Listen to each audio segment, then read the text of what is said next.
Il y a eu une occupation qui a été faite à l'Académie du Climat, mais ça a précédé à une action parce qu'ils ont été expulsés sèchement de leur campement. Donc ça nous a permis d'occuper un lieu en disant que ce n'était pas normal de passer comme ça et ça ne fonctionne pas.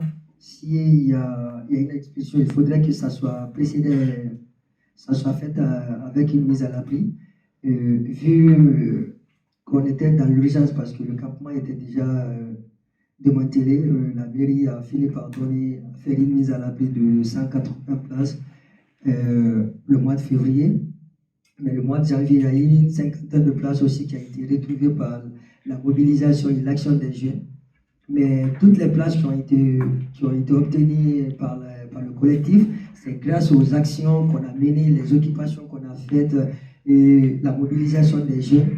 Donc on se disait que c'est l'action, la mobilisation, les luttes qui nous permettent d'avoir des places et de faire valoir nos propres droits parce que nous sommes dans un pays de droit. Et maintenant aussi, présentement, nous sommes en occupation, mais la tâche est confiée à un de mes camarades qui va vous expliquer le fonctionnement de cette occupation, comment on s'organise et comment on procède les choses pour que l'occupation se passe dans les meilleures conditions. Et maintenant, avec les mobilisations et toutes les actions qu'on a menées, on a pu obtenir une place de plus de 500 places dans les différents gymnases. Donc, c'est à peu près les places qu'on a obtenues avec les luttes et les actions et les occupations qu'on a obtenues. En gros, c'est ça le résumé du collectif qui a été créé depuis le mois de septembre. Merci. Je passe la parole à mon camarade qui va un peu expliquer la suite. Merci, Foussoni. En fait, moi, je n'ai pas besoin comme on a de micro. Je sais que j'ai une haute voix. Je vais parler sans micro, en fait.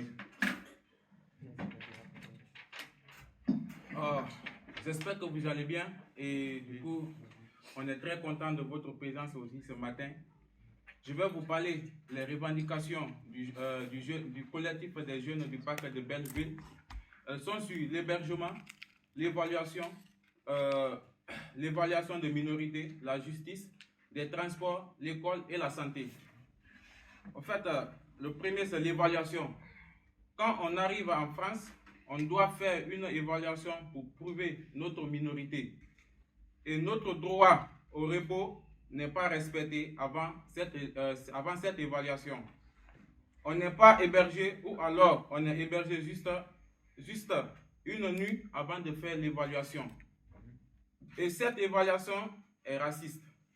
C'est seulement en France qu'on subit ça. Les questions sont mauvaises. L'évaluateur nous demande des choses qui sont différentes de nos cultures. Par exemple, chez nous, on ne connaît pas l'âge de nos parents et on est refusé à cause de ça. Aussi, on nous pose des questions pour nous piéger. Et il y a des choses qu'on n'a pas dit, mais l'évaluateur écrit ça sur nos rapports d'évaluation. Quand on nous refuse à la minorité, ils nous disent que c'est quand on rencontre la même chose que les autres. Alors que juste on a tout fait presque le même voyage jusqu'ici. Et le recours aussi.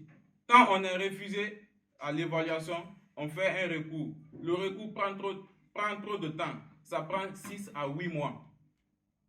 Ça prend 6 à 8 mois pour voir la juge. C'est trop long car on dépose vite nos documents. On n'a pas l'hébergement pendant le recours et le 115 nous refuse quand nous sommes mineurs. La France nous laisse dormir dehors pendant le recours et on n'est pas hébergé par la police sur les campements. On n'a rien pour manger, avoir des habits. La France veut faire de nous des délinquants et nous chasser de Paris avant les Jeux olympiques. Nous demandons l'hébergement inconditionnel de tous les mineurs isolés en recours. Il y a beaucoup de bâtiments, vides. Il faut les réquisitionner pour les loger. Nous demandons aussi que les délais de recours soient raccourcis. Mobilité et transport. On n'a pas moyen de se déplacer et on est obligé de frauder. Tous les jours, on a peur de contrôle. Nous sommes obligés de faire de faire des détours, donc on arrive en retard au rendez-vous. On manque parfois des distributions alimentaires à cause de ça. On se blesse parfois en étant obligé de frauder. Nous sommes ciblés particulièrement par les contrôles et victimes de racistes et d'humiliation pendant ces contrôles. Nous demandons le Navigo pour tous les mineurs isolés, comme tous les Parisiens et Parisiennes moins de 18 ans. L'école. Le collectif des jeunes du parc de Belleville est engagé dans la lutte pour défendre les services publics et y avoir accès. Nous voulons étudier, avoir une formation, mais l'administration nous demande des preuves d'hébergement qui ne sont pas inaccessibles et refuse pour cette raison de nous inscrire à l'école. Pourtant, nous sommes des mineurs. Et en ce titre, nous avons droit à l'éducation. Nous exigeons que nos droits soient respectés. Nous demandons une éducation publique pour tout le monde et une scolarisation sans condition.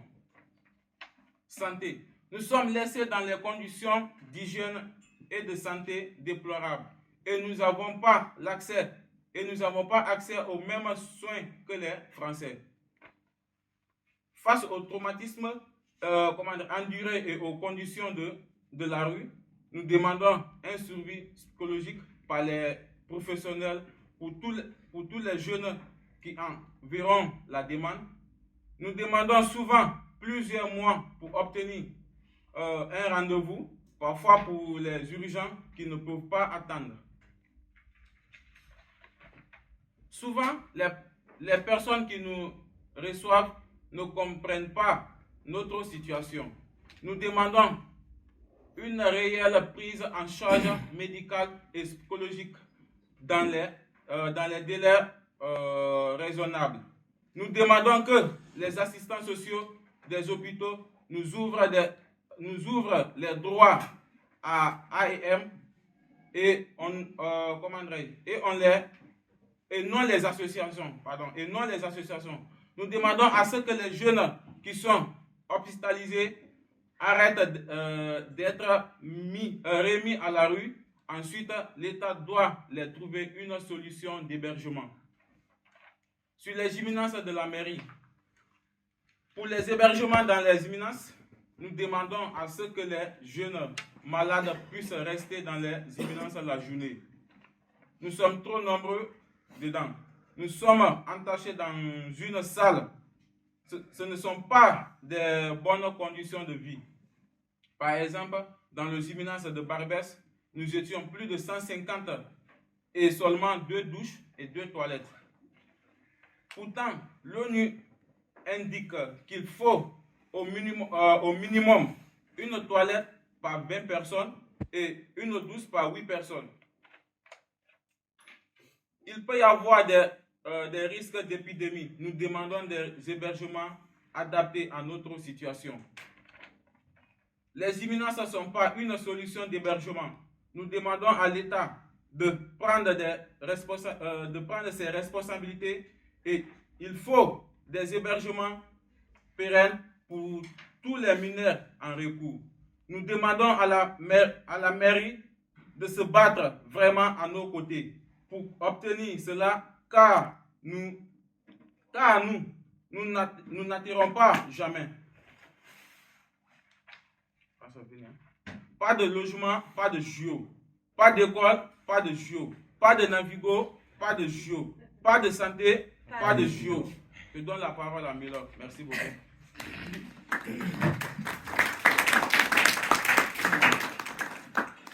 Bonjour à tous. Moi, je vais parler de la part de toutes les mineures filles isolées dans la rue. Ce qui me fait plus mal et plus triste est que en France, on dit qu'il y a l'état des droits et surtout il y a le droit de la femme. Et par rapport à, nous sommes ici en France, nous voyons qu'il n'y a pas de droit de la femme. Il y a des femmes qui se retrouvent à la rue. Je commence vraiment par des mineurs qui se retrouvent à la rue. Plus pire encore, nous subissons du racisme. dans des centres d'évaluation, les mineurs se font évaluer, mais par après, s'il y a de la peau blanche, sont plus rapidement reconnus mineurs. Il y a même celles qui ne font même pas l'évaluation, sont reconnus mineurs. Alors qu'il y a nous, avant d'abord d'être évalué, on te complique, non, tu n'es pas mineur, tu es majeur, ils te font des contrôles, ils vérifient encore tout là. À part la fois, on te dit que non, tu n'es pas mineur, on te met dehors. Sur la relation au nombre des sons, c'est toutes les sons filles qui sont dehors, sont de la peau noire. Là, c'est le racisme. Si vous partez là, nous occupons maintenant la maison des métallos. Si vous partez de la maison des métallos, vous allez voir que les filles qui sont là sont de la peau noire. Si vous partez dans le foyer ou quelques foyers qu'on a logé, des filles qui sont de la rue, il n'y a que celles de la peau noire. On vit des racismes totalement et brutalement. Il n'y a pas d'état des droits de la femme. Après notre recours, on se retrouve dans la rue, on souffre tellement qu'il n'y a pas d'endroit pour se laver, il n'y a pas de conditions pour manger, et personne ne s'en charge, personne ne se préoccupe sur ça. Sous prétexte qu'on dise que non, il y a des associations qui prennent soin de vous, il y a des associations qui s'occupent de vous. En arrivant dans des associations, non, c'est juste que non, on t'inscrit, tu peux venir là, tu donnes ton nom, si tu ne te sens pas bien, si tu veux quelque chose à manger. Et par rapport à l'alimentation, notre alimentation n'est pas encore, on n'est pas encore habitué à l'alimentation française. Ils s'en foutent de ça. On donne des alimentations expirées. Ils ne se rendent même pas compte de ça. On est d'alimenter des choses qui sont expirées. Des repas expirés, des jus expirés. Ils ne se rendent même pas compte de ça. Des filles vivent dans de mauvaises conditions. S'il n'y a pas des associations, s'il n'y a pas de soutien, et des filles, je ne sais pas comment ça se passe les conditions pour nous, les filles, c'est trop compliqué pour nous. Il y a des filles qui se sont fait opérer, 2 semaines après les opérations, ils sont dehors. Dites-moi, comment ils vont vivre dehors sous l'opération? 2 semaines après l'opération, il y a 4 filles qui sont dehors. Et maintenant, on est obligé de ne pas recevoir des filles à la maison des métallos. Pourquoi? Parce que le nombre est limité. Mais moi, je connais, il y a 4 filles qui se sont fait opérer. Il n'y a plus moyen qui restent à l'hôpital. Ils sont maintenant dès lors dans la rue. Comment gérer la situation? C'est trop dur, on en a marre. Pour les moyens, pour l'éducation, c'est trop compliqué. Maintenant, là, on est en train tous de réclamer l'état des droits, l'évolution de la modernité, et que les femmes, tout là, que les femmes soient modernes, les femmes s'évoluent. Comment les femmes vont évoluer s'il n'y a pas d'éducation? Il y a des mineurs ils ont déjà 17 ans, mais ils n'ont pas leur date de recours. Bientôt, ils auront 18 ans. Comment ils vont aller à l'école? Le droit de la femme. Il y a des filles qui sont victimes de viols. Mais pendant leur évaluation, ils ne se rendent même pas compte de ça. Ils sont victimes de vols pendant le voyage. Ils arrivent, ils sont là en France, on les fout encore dehors. Comment surmonter ça moralement? On en a marre de tout ça. Nous clamons que l'État vise son regard sur nous. Merci.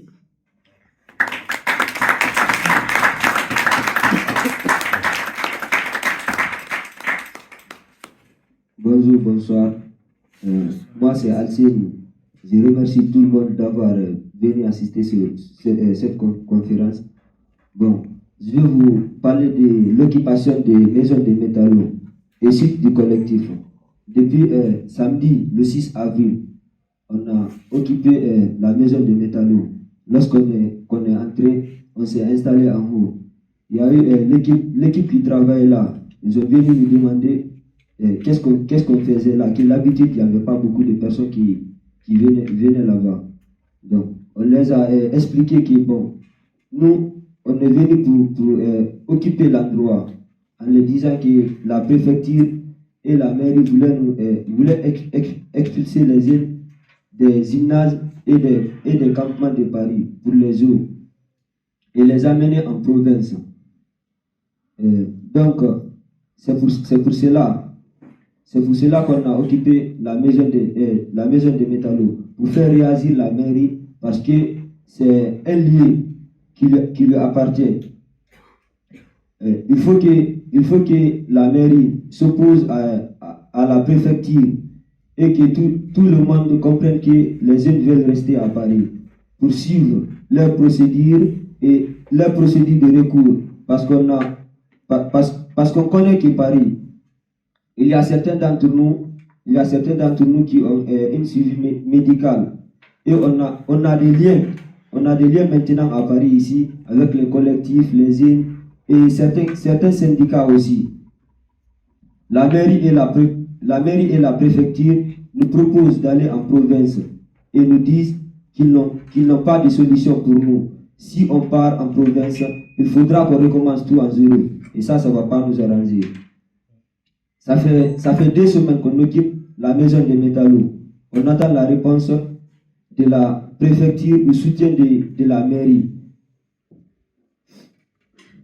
Il n'y a toujours rien. Alors que tous les jours, des dizaines des aides se font refuser après leur évaluation à Tolbiac, aux Chrétiens et Bobigny.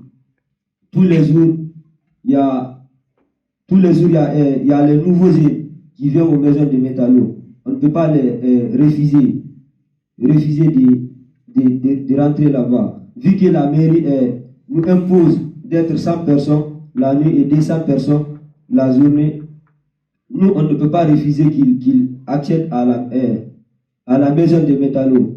Depuis qu'on a fait l'occupation, la préfecture ou la mairie n'a même pas pu nous donner une bouteille d'eau. Ils n'ont rien proposé et rien donné. Toute l'organisation se pose sur les soutiens et les délégués du collectif. Pour la nourriture et les couvertures, c'est les soutiens qui se débrouillent pour nous, avec quelques-uns qui nous font des dons. Grâce à l'organisation qu'on maintient à l'intérieur, tout le monde trouve sa place. Il y a les réunions des délégués et les assemblées générales qu'on fait chaque jour. Les ateliers, journaux, cours de français et les dessins aussi. Parfois, on appelle des rassemblements aussi devant la maison des métallos. Il y a les syndicats et les élus qui viennent nous soutenir. Et le vendredi passé, on a fait une manifestation avec le collectif des sans-papiers qui a commencé à République jusqu'à Maison des métallos. Et le dimanche, on a une autre manifestation contre les violences racistes faites aux enfants. Et le mardi aussi, on a une manifestation devant là où on fait évaluation à Tolbiac. La mairie empêche les journalistes d'entrer à l'intérieur de la maison des métallos. Mais ça ne va pas nous arrêter là. Tout le monde doit connaître la situation des mineurs à recours. Le collectif ne va pas s'arrêter. On continue le combat. Je vous remercie.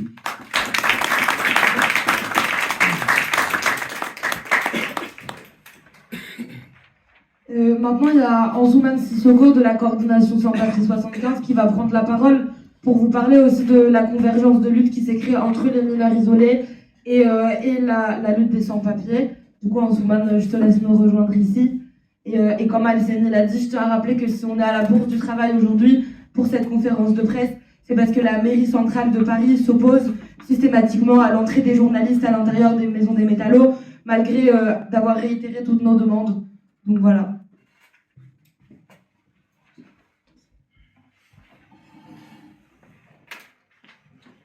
Bonjour à tous, bonjour à toutes. Anzouman Sissoko, je représente aujourd'hui la CSP 75, la marche de solidarité et les autres collectifs des sans-papiers qui soutiennent l'occupation des jeunes du collectif du parc de Belleville. Je pense que tous ceux qui sont dans cette salle ont écouté le collectif. Ils ont expliqué comment ils se sont organisés, ils ont parlé de leurs revendications. Je pense que c'est clair et limpide. On ne peut pas mieux expliquer que ça. Donc moi, au nom de la marche et des collectifs des sans-papiers, ce que je veux dire, c'est qu'on s'organise tous et toutes derrière ce collectif de Belleville. Ok? On s'organise toutes et tous derrière ce collectif pour que toutes les revendications qu'ils ont formulées puissent aboutir, notamment le logement à Paris, parce qu'ils veulent éparpiller les gens pour éviter qu'on soit nombreux et nombreuses pendant les JO. l'école, la santé et les transports. Je rappelle quand même que en 2005, au mille de Cassan, pour ceux qui se rappellent, bon, c'est vrai que ce n'est pas des mineurs, mais c'est des jeunes étudiants qui occupaient le campus à Cassan. Toute la lutte s'est organisée autour d'eux en 2005. Et je me souviens d'une délégation mixte des occupants de Cassan, des collectifs de sans-papiers, des syndicats, des associations. À l'époque, il y avait Gilles Lemaire qui était avec nous, ont été reçus par le ministre de l'Intérieur. Le cabinet du ministre de l'Intérieur de l'époque, c'était Dominique de Villepin. Il est passé au ministère de l'Intérieur, il n'est pas resté longtemps, mais ça a été cette période-là avant de devenir Premier ministre et avec les manifestations qui ont suivi pendant le CPE, pour ceux qui se rappellent, il y a exactement à peu près 19 ans. Donc je pense que la solidarité autour de ces jeunes, elle est fondamentale. Et nous sommes au bon moment. Et moi je pense qu'on doit réfléchir tous ensemble, ici, après le 1er mai, projeter une grande mobilisation en direction du ministère de l'Intérieur et demander non seulement le logement pour ces jeunes à Paris, et aussi faire en sorte qu'ils puissent avoir, avec le CASPP, qui sont avec nous, et la mairie de Paris, et aussi l'État, pour qu'ils puissent avoir une école, la santé et les transports en Île-de-France. Donc moi je pense que chacun et chacune parmi nous réfléchissent après le 1er mai, qu'on trouve une date, on fait une mobilisation, même s'il faut faire venir des gens des régions pour faire une grande manifestation, et c'est vraiment le moment, quoi. Pas après, parce qu'il y aura les JO, après les JO c'est trop tard. Donc il faut le faire maintenant, même s'il y a les Européens qui sont là au mois de juin, je pense que nous sommes dans une période où nous pouvons être entendus. Voilà, donc je lance un appel à tous les collectifs de sans-papiers, aux syndicats, aux associations et à tous les partis politiques de s'unir autour du collectif des jeunes de Belleville pour que leurs revendications aboutissent et qu'on finisse avec les injustices, le fascisme, le racisme dont on a connu. Vous avez entendu les jeunes, ils sont triés parce qu'ils sont arabes, parce qu'ils sont noirs, et c'est comme ça dans les centres d'évaluation. Donc, moi, je suis là, je représente ces collectifs, parce que tous les camarades de collectifs que vous avez vus vendredi vous soutenir sont tous au travail.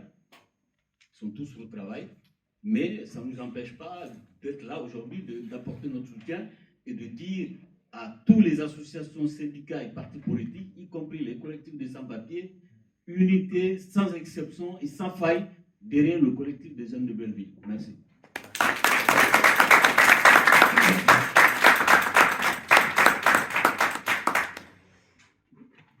Merci. On va passer la parole à Nourdine, qui représente le Sud d'éducation et qui est présent avec nous depuis le début de l'équipage suivant. Elle peut expliquer la tendance aussi. Bonjour, moi je suis Nordine de Sud Éducation Paris. Sud Éducation Paris suit les jeunes de Belleville depuis le mois de septembre déjà, depuis toutes leurs difficultés au mois de septembre. Et on est d'autant plus actifs depuis qu'ils ont réussi à occuper la maison des métallos, ce qui est un point hyper important pour eux.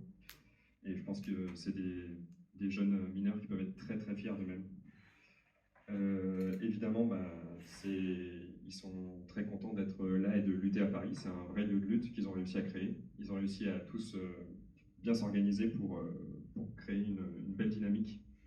Donc c'est très très beau à voir et ils aimeraient évidemment rester à Paris parce que c'est là que tous leurs recours se font. Nous, on souhaite évidemment rappeler que la Déclaration universelle des droits de l'homme, dont la France est signataire, stipule comme premier droit des enfants, des mineurs, l'éducation. Et évidemment, pour avoir une éducation de qualité, une éducation tout court, il faut un toit. On ne peut pas avoir une éducation correcte en étant à la rue.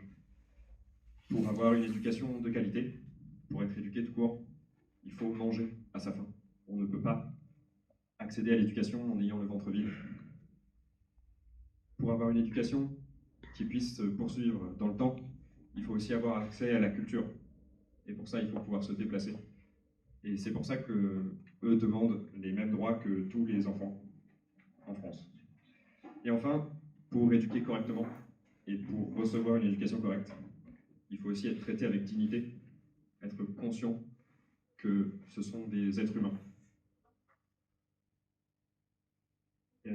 Sud Éducation, donc, c'est un syndicat qui est antiraciste et qui lutte pour l'inclusion pour tous, tout le temps. Et par conséquent, on est très fiers de soutenir ces jeunes dans toutes leurs revendications. Un hébergement, donc, sans condition pour tous. Et voilà. Merci beaucoup. Et pour finir, il y a Monique Oudou de la CGT qui est présente aussi parmi nous et qui s'inscrit dans le soutien reçu des syndicats auprès des jeunes et qui va prendre la parole ici.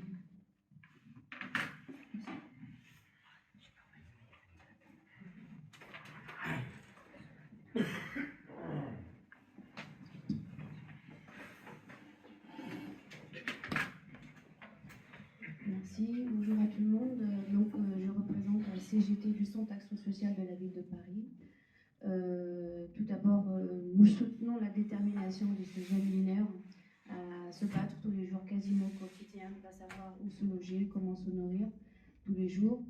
Et on ne peut que rappeler ce qu'on a déjà dit, ces jeunes ne sont pas là pour faire du tourisme ou être en première loge pour assister aux Jeux Olympiques. Ils sont là parce qu'ils veulent échapper à des conditions de vie très difficiles d'où ils viennent.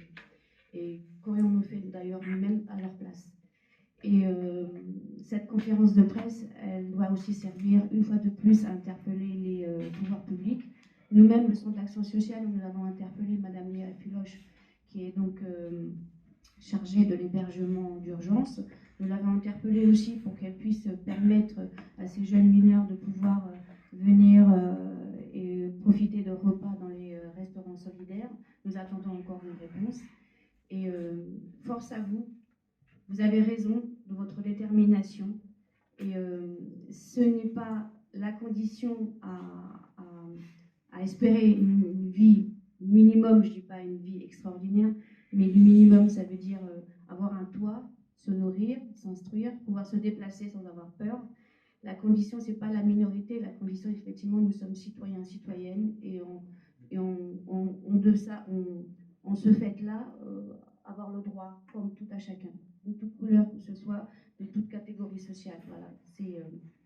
Une fois de plus, force à vous et continuez votre combat. Nous, on vous soutient et nous interpellerons encore une fois de plus, autant de fois encore, pour avoir une réponse déjà de Madame Léa Filoche et nous espérons que cette conférence de presse vous apportera. Vraiment.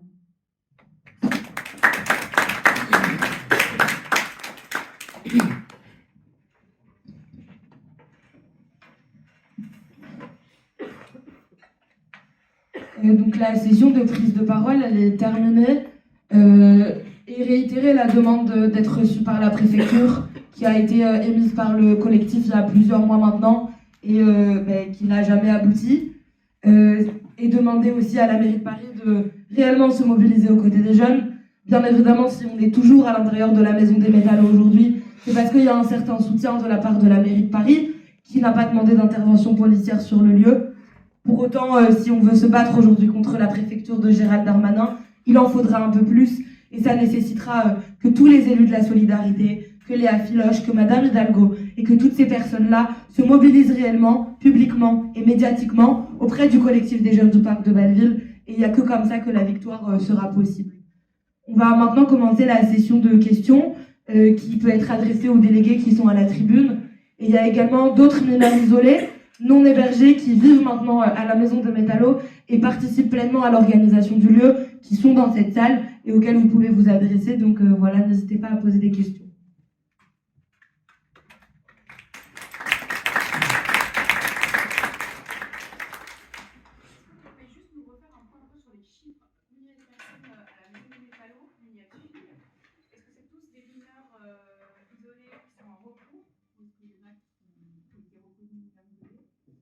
Et après, sur le nombre de places, vous avez parlé qu'il y avait eu 500 places en gymnase. C'est depuis quand? Et combien il manque de places selon vous d'hébergement? Bon, il faut savoir d'abord qu'on peut pas lutter les jeunes qui sont tous dans la maison de Métallo. Qui disent parce que la mairie dit d'abord, la mairie a donné une zone de nombre de gens qui sont déjà dans la maison de Métano. Ils sont tous en recours de minorité. Même ceux qui sont dans les gymnases actuellement sont en recours de minorité. Bon, entre-temps, le nombre exact des jeunes qui sont que ce soit dans la maison de Métano ou dans les différents gymnases depuis le mois d'octobre jusqu'au maintenant là, nous avons obtenu une place de 615 dans les différentes actions qu'on a menées, les différentes occupations qu'on a faites. On a eu plus de 615 qui a été faite par la mairie, par la ville de Paris. L'objectif aussi de cette occupation, peut-être vous avez entendu l'intervention de mon ami qui a un peu parlé de la maison des métallos. Vu qu'il y a les jeunes qui ont déposé le recours depuis il y a quelques mois de cela, la préfecture demande que la seule solution qu'elle a, c'est les provinces et que peut-être les Jeux olympiques viennent aussi, que les immigrants seront un peu réquisitionnés. Tu vois, donc il y a une inquiétude qui se pose de partout, que ce soit les jeunes qui sont dans les gymnases, que ce soit les jeunes aussi qui sont à la rue. Parce que le combat ne s'arrête pas là, quoi. Si vous voyez aussi que on a occupé la maison des métallos parce qu'on ne veut pas que les jeunes se retrouvent à la rue et faire le travail de l'État ou de la mairie, quoi. Donc, si le but de cette conférence, c'est visibiliser la situation, que la mairie bouge et que l'État aussi fait pleinement son travail, quoi. Juste dans les 615 places que vous parlez depuis octobre, vous comptez les gymnases en fait qui vous permettent ou c'est d'autres? C'est que des gymnases. C'est seulement que des gymnases et les places ne sont pas pérennes, quoi. Donc, le but de cette occupation, c'est dire que nous n'allons pas à la province commencer tout ce qu'on a construit à Paris ici. Et l'objectif de l'État aussi, ou la mairie, c'est un peu invisibiliser notre situation, nous démobiliser encore, quoi. Et là, il y a plus d'une dizaine de filles aussi qui sont à la maison de Métallo. Et vous avez vu l'intervention, vous avez entendu aussi l'intervention de Milo en disant qu'il y a 4 filles qui ont subi une opération et qui sont à l'errance totale à la rue. Et c'est inhumain à la part de l'État ou à la part de la mairie de les mettre, surtout ici, qui ont pleinement leurs droits. Si on parle, déjà c'est votre propos, vous les Européens ou les Occidentaux, en disant que les femmes et les hommes ont les mêmes droits. Donc ici on retrouve aussi que les filles qui ont suivi encore une opération se retrouver à la rue, c'est déplorable et inacceptable, quoi. Et s'il y a d'autres questions aussi, n'hésitez pas à les poser. Et pour le nombre de places, il y a une enquête qui est sortie de la Coordination nationale Jeunes exilés en danger en France qui dénombre près de 3500 mineurs en recours de minorité qui vivent en errance sur le territoire national, dont au moins 1100 qui seraient à la rue. Donc voilà le nombre de places qu'il faudrait aujourd'hui, sans compter le nombre de personnes qui sont dans des procédures pour obtenir l'asile ou sont des travailleurs et des travailleuses sans papier qui vivent aujourd'hui à la rue. Les familles exilées qui sont tous les soirs à Hôtel de Ville. Voilà, donc c'est des milliers et des milliers de personnes en fait qu'il faudrait héberger aujourd'hui sur le territoire français. Et même si vous n'avez pas d'objectif exact, on peut savoir à peu près combien vous êtes. À la maison des métallos, il y a 100 jeunes qui dorment la nuit. La nuit et après le jour. Et après le jour, c'est un lieu d'organisation et de lutte qui est ouvert à toutes et à tous. Et les filles, elles dorment aussi la nuit là-bas? Oui. N'hésitez pas à poser des questions aussi. Et c'est la raison pour laquelle le collectif des jeunes du parc de Belleville va rejoindre la manif des collectifs de sans-papiers demain, qui terminera devant un foyer menacé d'expulsion, afin de aussi souligner son soutien aux personnes travailleurs et travailleuses migrantes qui vivent dans ces foyers et sont sans cesse harcelées par les institutions et menacées de mettre fin à leur hébergement pour cause d'avoir hébergé des personnes qui parfois sont des mineurs non accompagnés en recours. Merci mademoiselle, vous avez bien fini, vous êtes bien au courant, c'était pour dire ça, quoi. Merci. Parce que c'est vraiment un paradoxe assez terrible pour le ça montre la politique du pouvoir et la politique des sociétés gestionnaires. Merci. Merci. Si vous avez des questions, n'hésitez pas à poser aussi. Moi j'ai une question. Parce qu'on parle l'affaire des droits, on parle l'affaire des droits d'un pays de droit. Mais moi je me rends compte que quand on parle de la devise de la France n'a pas de devise. L'égalité, fraternité, la France n'a pas de devise. Normalement, si la France a des devises, il doit nous faire comprendre que la France est un pays de paix, c'est un pays de droit. Mais la France ne montre pas les pays de droit, les pays de responsabilité. Parce que dans les autres pays comme ça, les Espagnes, les Allemands, quand les migrants s'en vont là-bas, tu ne dors pas au dehors. Jamais, tu ne dors pas au dehors. Les gens font toutes les possibilités pour t'héberger. Ils t'hébergent pour des mois, tu ne dors pas au dehors. Mais en France, on est venu ici en France, on manifeste, le gouvernement ne nous écoute pas. Quand on parle du gouvernement, la mairie, préfecture, les macronistes, ils font de n'importe quoi, ils ne répondent même pas. Ouais, ils s'en foutent de nous. Maintenant, on ne sait pas où on est. On a du mal, hein. C'est ça qui est le problème. On a du mal. Ouais. Et pour rebondir sur la question relative à la mairie, on est en contact quotidien avec l'équipe de la mission urgence sociale de la ville de Paris, qui pour l'instant n'apporte aucune solution et effectivement rappelle que c'est la responsabilité de l'État que de pallier à l'hébergement des personnes sans abri. Ce collectif-là rappelle toujours l'État à ses responsabilités, tout en disant que la mairie de Paris a aujourd'hui des capacités qui ne sont pas pleinement exploitées et pourrait également, en tant que mairie d'opposition, faire ce travail-là qu'aujourd'hui on ne peut plus vraiment attendre d'un gouvernement qui est géré par Emmanuel Macron et Gérald Darmanin. Il n'y a pas de menace d'intervention policière directe sur le lieu, excepté si le péril est prononcé par la préfecture et donc si on dépasse trop les jauges qui sont aujourd'hui demandées au sein du lieu. Pour autant, toute la logistique, comme les jeunes l'ont dit, elle est gérée par eux-mêmes, par leurs contacts et par les quelques soutiens qui sont sur place. Donc pour les centaines de repas par jour, pour les couvertures qui sont nécessaires, pour le fait d'aller prendre des douches qui sont toujours faites dans des locaux associatifs. Donc voilà, il n'y a pas de menace d'intervention policière. Pour autant, en fait, c'est pas un lieu d'hébergement, la maison des métallos.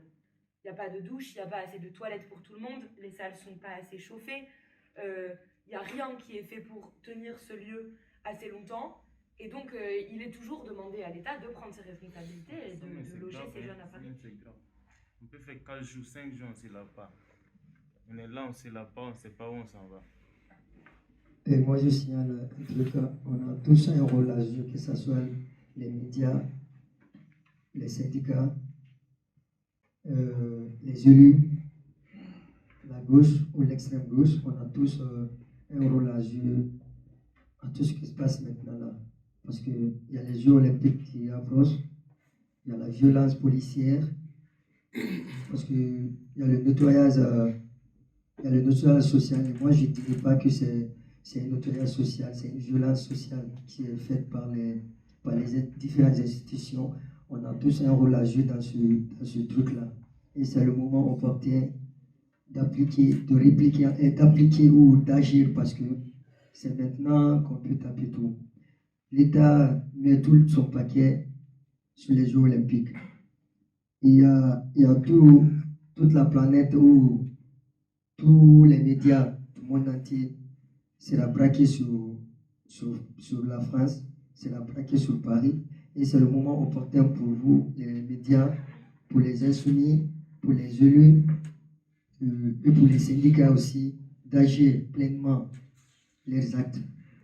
Parce que la vie pour les immigrés, on le sait déjà que c'est insupportable depuis les années, c'est insupportable. Et on est rentré aussi dans un truc de la loi Darmanin qui est votée. Et la vie aussi sera plus misérable pour les immigrés.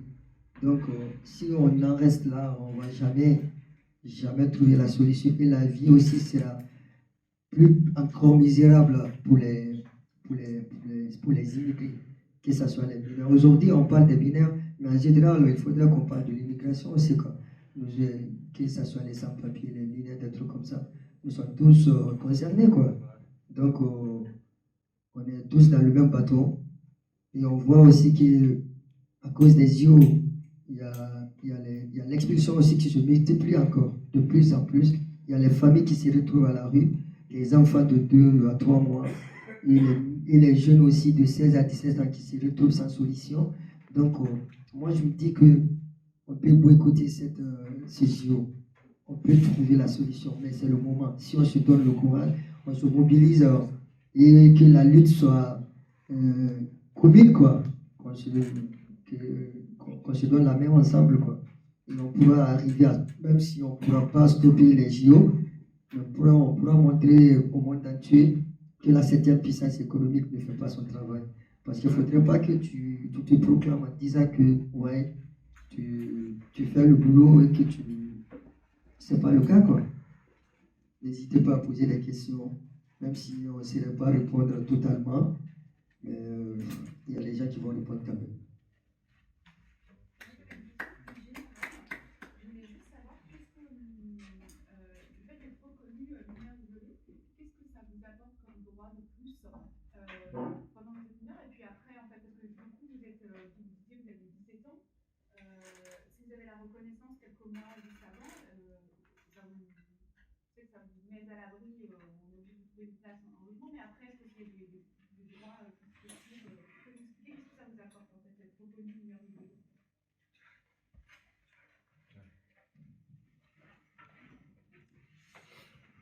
En fait, être comment dire, mineur isolé, vous-même vous savez il y a combien de quais à Paris et il y a combien où les jeunes mineurs dorment dans les rues.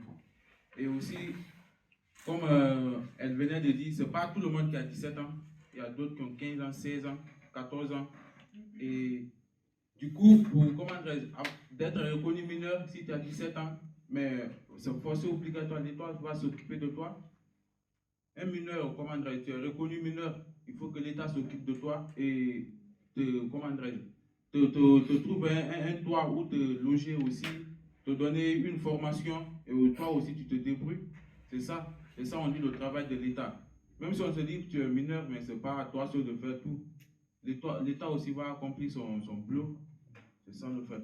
Mais ça se poursuit après quand vous êtes majeur, si vous suivez si vous sont obligés de vous donner une formation, si vous êtes mineur, si vous demandez une formation d'éducation. Et après, ces droits peuvent se poursuivre une fois que vous avez passé une fois que vous avez 18 ans. C'est encadré par la loi Taquet. Et aujourd'hui, l'aide sociale à l'enfance a l'obligation de proposer des contrats jeunes majeurs qui sont une prise en charge jusqu'à 21 ans pour tout jeune qui est pris en charge par l'aide sociale à l'enfance aujourd'hui et a besoin de continuer sa prise en charge, c'est-à-dire un jeune qui est scolarisé que ce soit en formation continue ou en apprentissage, un jeune avec des vulnérabilités médicales ou psychologiques particulières. Les sorties sèches, les expulsions sèches de l'ASE à 18 ans sont maintenant interdites par la loi, même si la loi immigration vient précariser d'autant plus la situation des mineurs non accompagnés en disant qu'un mineur qui se serait mangé une OQTF, peu importe dans quel contexte, peu importe à quel moment, ne serait plus éligible à une prise en charge par l'aide sociale à l'enfance après sa majorité. Donc voilà, mais sinon c'est encadré par la loi et donc les mineurs non accompagnés, tout comme les enfants français, sont censés être éligibles au contrat jeune majeur qui est une prise en charge jusqu'à 21 ans. Pour préciser, si je ne me trompe pas, quand on est mineur, on est enfant hein, dans la loi, et donc on est dans le cadre de la Convention nationale du droit de l'enfant, qui est aussi une convention internationale, qui donne obligation pour les États d'assurer l'hébergement, l'école et la santé. C'est comme des enfants. Hein, le mot mineur, il est peut-être moins fort que... Et il y a un accompagnement qui est fait ensuite à la majorité pour l'obtention d'un titre de séjour. Si un mineur non accompagné est pris en charge avant 15 ans et 3 mois, il est éligible automatiquement au titre de séjour vie privée familiale en France. S'il est pris après, il pourra faire sa demande de titre de séjour en fonction de sa situation, s'il est étudiant, s'il est travailleur, et il est censé être accompagné par le personnel de l'aide sociale à l'enfance. On sait aujourd'hui quel combat c'est de faire une demande à la préfecture pour un titre de séjour. On sait aussi qu'un jeune Français, il vit de la solidarité parentale aujourd'hui jusqu'à parfois 23 ans, 24 ans, moi je le fais. Un mineur non accompagné à 18 ans a besoin d'un accompagnement auprès de la préfecture pour faire une demande de titre de séjour, et c'est ce qui est normalement fait aujourd'hui. Est-ce que vous pouvez un petit peu plus parler de l'impact de l'organisation des Jeux Olympiques sur les conditions de vie des mineurs isolés? L'impact des Jeux Olympiques sur vos conditions de vie? Les expulsions des sentiments, les polices, les contrôles. L'impact sur le jeu olympique qui est sur les jeunes mineurs isolés en France, surtout en Paris. On voit dans les cas, il y a toujours l'expulsion policière qui ne laisse pas les jeunes dormir dans la rue et aussi qui ne les donne pas aussi un hébergement digne. Et ça joue sur nous, au fait. Vous voyez, ça joue sur nous. Il y a les contrôles policiers aussi. Et les jeunes n'arrivent pas à s'en sortir en France, l'impact policier, et qui veulent nettoyer la ville. Tu vois, qui veulent nettoyer la ville en disant qu'il y a le jeu olympique qui arrive et tous les jeunes, on les expulse et ils n'ont pas de solution. Ça, je pense pas que c'est une bonne idée. Vous expulsez quelqu'un, mais il faut avoir un plan B pour lui. Là où il dort, là où il se protège, pour ne pas être dans le danger. Et toi, tu viens, tu le fais expulser de ce coin et tu n'as pas un autre endroit pour lui donner.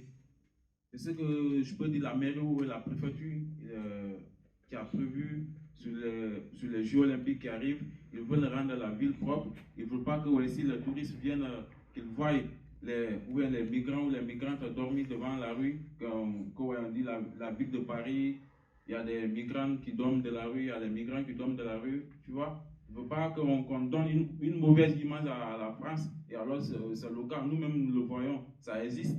C'est réel. Mais il faut que je veux l'État trouve une solution pour ça.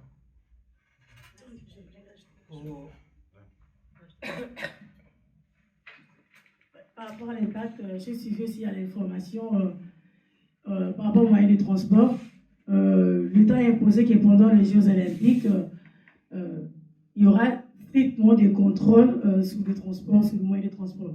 Alors que nous, on n'a pas de carte Navigo, on n'a pas de moyens pour se payer des tickets de transport, alors qu'il y a au moins des endroits ou des associations où on peut aller manger, séjourner, faire des cours, quoi que ce soit.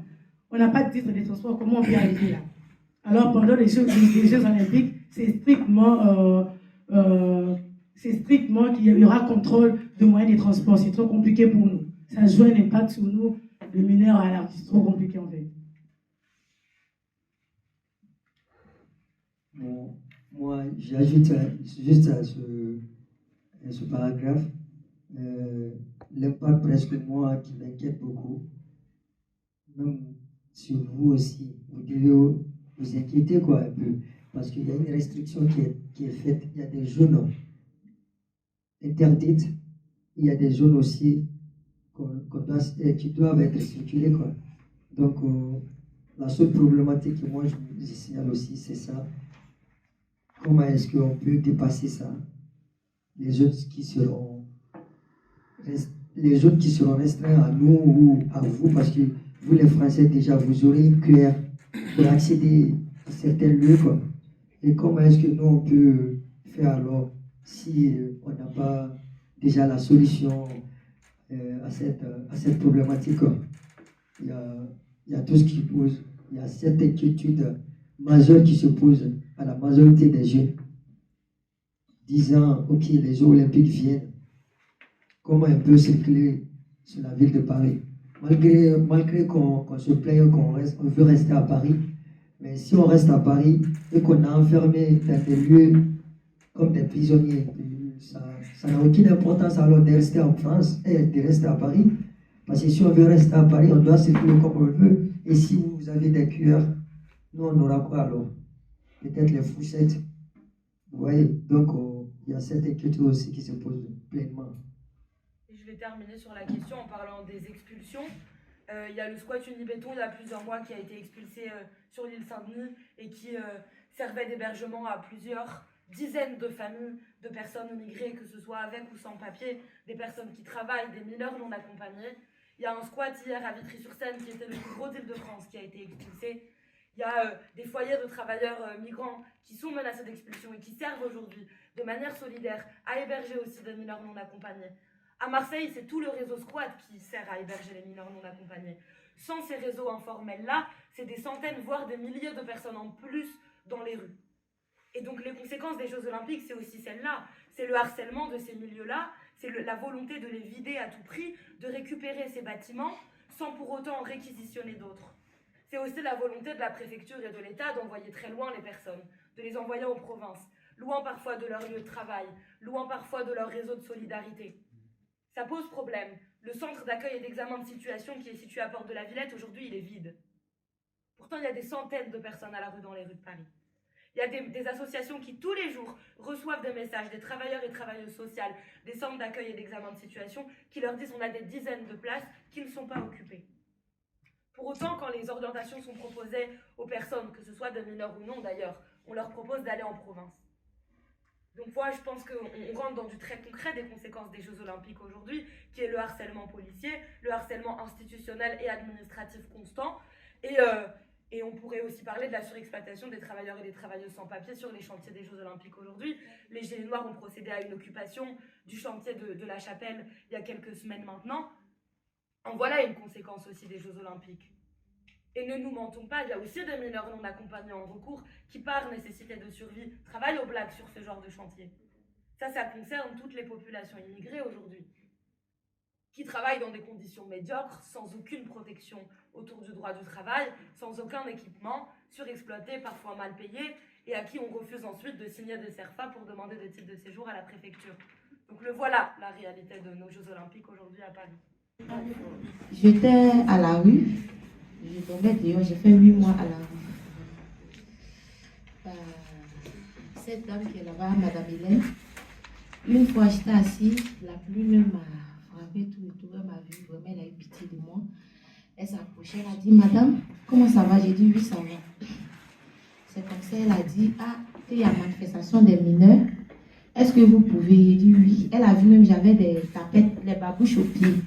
C'est comme ça, elle allait payer la chaussure que je porte actuellement pour me donner avec des chaussettes, les habits de froid. Donc c'est comme ça, je me rends à la manifestation des mineurs. Je manifeste sans connaître même pourquoi je suis là. Mais je suis partie quand même. Donc c'est comme ça, j'ai vu l'association, la collective de Belleville. Ils étaient là, les jeunes mineurs avec les assistants sociaux qui sont là, tout et tout. C'est comme ça j'ai manifesté, j'ai parlé, ce que je vivais dans la rue, tout et tout. Par la grâce de l'association, actuellement, mobilisation du collectif de Belleville, ils ont fait le possible. On était à la maison des Mitalo, tout et tout. C'est comme ça, j'ai eu un abri actuellement où je suis dans le gymnase avec mon enfant. Mais vraiment, là-bas aussi, c'est pas aussi facile que ça, mais je suis pas dehors vraiment. Je suis un peu à l'abri. Il y a un toit au moins sur notre tête. Quand il pleut, on est à quelque part, mais c'est pas facile. Même, il fait froid, mais on tient le coup quand même. Parce qu'aujourd'hui, au moins, grâce à eux, je peux leur dire merci. Et tous, parce que c'est grâce à eux aujourd'hui, je suis dans un gymnase dans le 12e. Je dors là-bas, par la grâce de Dieu, aujourd'hui, je me lave, tout et tout. Mais en tout cas, la situation de là-bas, je peux dire que c'est pas facile. Mais la rue aussi n'était pas aussi facile, hein. Mais là-bas aussi, c'est un peu mieux. La rue n'était pas facile. Parce que quand il pleut, vous n'avez pas un abri, vous êtes sur la pluie, tout et tout. C'est les associations souvent qui viennent vous donner à manger. Souvent, même pour se mettre au chaud avec l'enfant, pour se laver, c'était tellement dur. Mais aujourd'hui, au moins, je peux dire, j'arrive à me laver, j'ai un endroit où dormir. Mais vraiment, il fait vraiment froid dans le gymnase où on est actuellement. Bon, on ne sait pas où ça va se terminer, on ne sait pas si après ils vont nous mettre à la rue, tout et tout, bon, on ne sait pas, mais on est là quand même. C'est ce que j'avais à dire. Merci beaucoup, en tout cas, à l'association Mobilisation de Belleville. Merci beaucoup pour ce que vous avez fait pour nous, les femmes. Il y a Marie et puis il y a Aude qui est là. Je peux vous dire merci. Merci beaucoup. Madame Hélène, merci aussi. J'ai entendu que vous faisiez une manifestation aujourd'hui. Demain. Et elle a lieu où? À quelle heure? Vous ne savez pas encore? 14h. Le départ, c'est à 16h à République. Et ça finit au foyer des expulsés qui vont être expulsés. Et je pense que ça finit à 19h. Et il est où le foyer où il y a Non, exactement, je n'ai pas le lieu exactement. Mais ça finit devant un foyer qui risque d'être expulsé. J'ai une question, moi, c'est sur l'aspect matériel. Comment vous arrivez à pouvoir manger tous les jours? Les associations, comment ça se passe? C'est des collectes, comment ça se passe? Voilà. Bon, déjà, il y a une asso qui était en place lorsqu'on a fait l'occupation, qui est Utopia 56, qui nous a amené les couvertures et quelques draps, des trucs comme ça.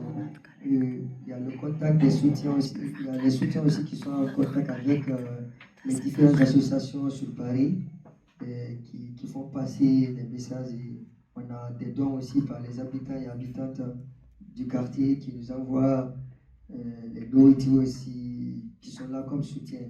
Et on a une cagnotte aussi en ligne et on reçoit aussi des dons à travers ça. Il y a d'autres aussi qui font des dons sur place, quoi.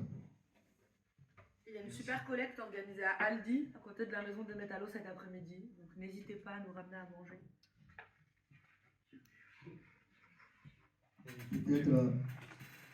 Peut-être ça, je m'adresse aux différentes associations. Il faudrait qu'ils s'impliquent aussi à la lutte, quoi.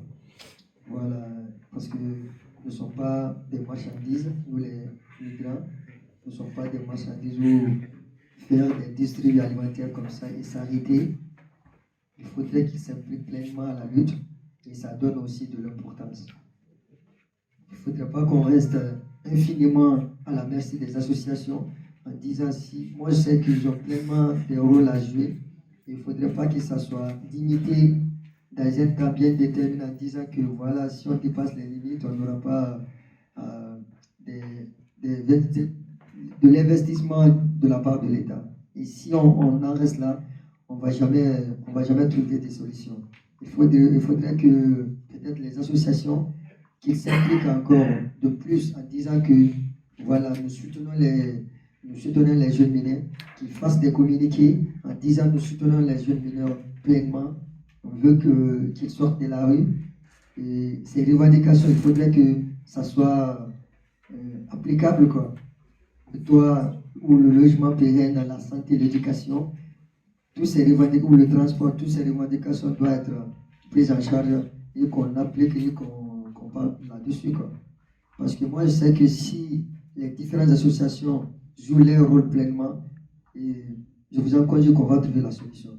Mais s'ils restent en disant que ouais, nous, je veux pas, on voit l'autre face, il ne faudrait pas que l'État qui nous vienne en aide, ça cesse. Et moi, je sais que ce n'est pas seulement que l'État, il y a des fondations qui font des dons.